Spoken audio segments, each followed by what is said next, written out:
नमस्कार किसान साथियों, कैसे हैं आप सभी। आशा करते बहुत ही बढ़िया होंगे, स्वस्थ होंगे, मस्त होंगे। और जो जायद की बुवाई प्रेजेंट टाइम पे चल रही है, तो जायद में एक सबसे ही ज़्यादा प्रोडक्शन देने वाली और मार्केट में डिमांड वाली हरी सब्जी है, जिसके बारे में मैंने सोचा चलिए किसान भाइयों के पास में शेयर करता हूं। और वो बहुत ही कम दिनों में तैयार होती है। और उसकी एक ख़ास बात ये है किसान साथियों, उसमें लागत जो होती है वो जीरो के बराबर होती है। उसमें लागत आप मान लीजिए बिल्कुल ही नहीं होती है, ऐसी ही खेती है। तो उसके बारे में मैं आपको आज विस्तार से बताऊंगा और किस प्रकार से आप वो सब्जी कर सकते हैं। और मार्केट में उसकी जो डिमांड है वो भी बहुत ही ज़्यादा है और सबसे ज़्यादा किसान उस खेती को करके लाभ ले रहे हैं और फ़ायदा ले रहे हैं। और ऐसे ही किसान लाभ लेते रहें, आशा करते हैं। तो आज मैं आपको धनिया की खेती के बारे में बताऊंगा और विस्तार से पॉइंट बाय पॉइंट समझाऊंगा। तो इस वीडियो के माध्यम से मैं आपको बताना चाहता हूं धनिया की खेती आप किस प्रकार से करें और बहुत ही कम दिनों में और न्यूनतम लागत के लिए। तो वीडियो में आगे बढ़ने से पहले सभी किसान भाइयों से एक रिक्वेस्ट करना चाहता हूं, वीडियो को लाइक ज़रूर कर दें और चैनल को सब्सक्राइब कर लें। मैं आपका दोस्त मिस्टर विकास विद्यार्थी बीएससी एग्रीकल्चर से इसी प्रकार की वीडियो लाता रहता हूं। तो धनिया की खेती के बारे में आज मैं आपको विस्तार से समझाऊंगा। तो चलिए करते हैं वीडियो को स्टार्ट। तो नमस्कार दोस्तों, मैं आपका दोस्त मिस्टर विकास विद्यार्थी बीएससी एग्रीकल्चर से, और आज मैं आपको धनिया की खेती के बारे में विस्तार से समझाऊंगा। तो धनिया की खेती आप वैसे तो आप पूरी साल कर सकते हैं किसी भी सीज़न में, लेकिन जो सबसे अच्छा सीज़न होता है किसान साथियों वो होता है जायद का। तो जायद में धनिया का जो मार्केट में भाव चलता है वो बहुत ही अच्छा चलता है और मार्केट में उसकी डिमांड भी बहुत ही ज़्यादा होती है और मार्केट में उसका भाव प्राइस जो हमको देखने को हाईएस्ट मिलता है। तो इसलिए जो सबसे ज़्यादा हम फोकस करते हैं जायद में फरवरी और मार्च में। तो फरवरी ख़त्म होने वाली है, मार्च से शुरू होने वाला है किसान साथियों। तो आप धनिया की बुवाई कर सकते हैं और कम समय में एक अच्छा मुनाफा ले सकते हैं।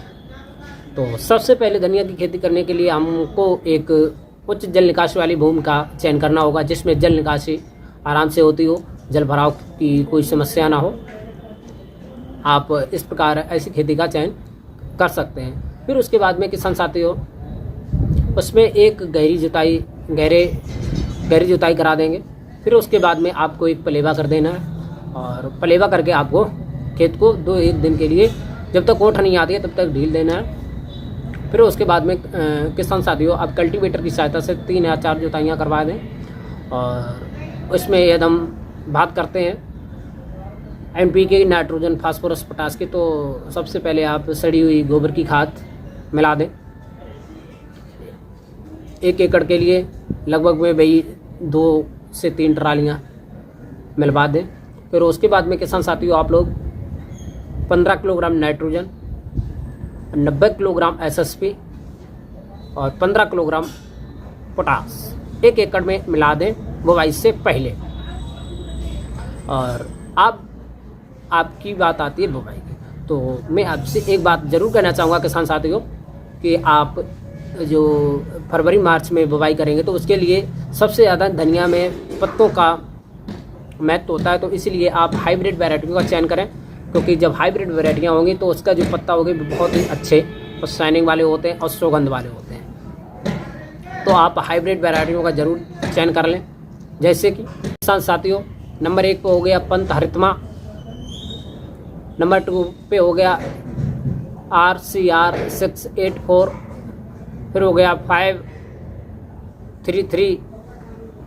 और उक्त आप हाइब्रिड वैरायटियों का चयन कर सकते हैं जिनकी जो प्रोडक्शन मात्रा होती है बहुत ही ज़्यादा होती है किसान साथियों। तो आप इस प्रकार से हाइब्रिड वैरायटियों का चयन कर सकते हैं। फिर उसके बाद में हम बुवाई की बात करें तो बुवाई करने से पहले आप किसान साथियों 12 घंटा धनिया को फोड़ करके पानी में भिगो दें। और तो आपके लिए एक स्वस्थ और एक अच्छा प्लांट पौधा तैयार हो जाएगा धनिया का, जिससे आप 2 से 3 बार कटाई कर सकते हैं। फिर उसके बाद में किसान साथियों बात करते हैं बीज उपचारित की। तो बीज उपचारित करने के लिए आपको ट्राइकोडर्मा से बीज को उपचारित करना होगा और 1 एकड़ में यदि हम सीड रेट बीज दर की बात करते हैं तो 8 से 10 किलोग्राम के आसपास में 1 एकड़ में धनिया का बीज लगता है। तो 8 से 10 किलोग्राम के आसपास में आप धनिया की बुवाई कर देंगे। और ये जो बुवाई होती है लगभग में आज 22 तारीख हो गई है, तो 25 तारीख से लेकर के 15 मार्च तक यदि आप इसकी बुवाई करते हैं तो एक आपको अच्छा प्रोडक्शन देखने को मिल जाएगा किसान साथियों। फिर उसके बाद में आती है बात इसमें निराई और गुड़ाई की, क्योंकि ये जो पत्ते वाली सब्जी है इसमें निराई गुड़ाई करना बहुत ही अति आवश्यक होता है। इसमें 2 से 3 निराई गुड़ाइयाँ ज़रूर करवा दें।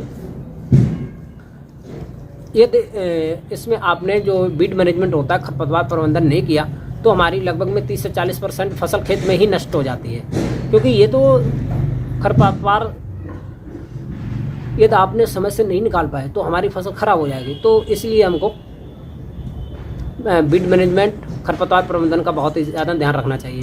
फिर उसके बाद में किसान साथियों हमारी फसल लगभग में 40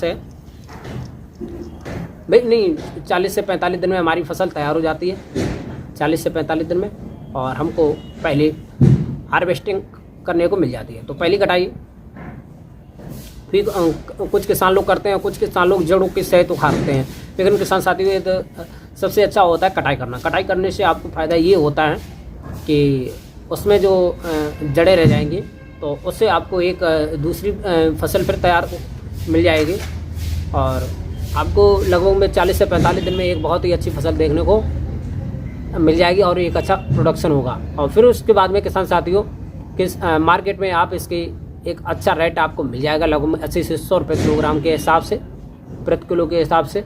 और आप इन्हीं सब बातों को देखते हुए हमारी वीडियो अच्छी लगे तो लाइक करें और चैनल को सब्सक्राइब करें, और मिलते हैं आपको एक नई नेक्स्ट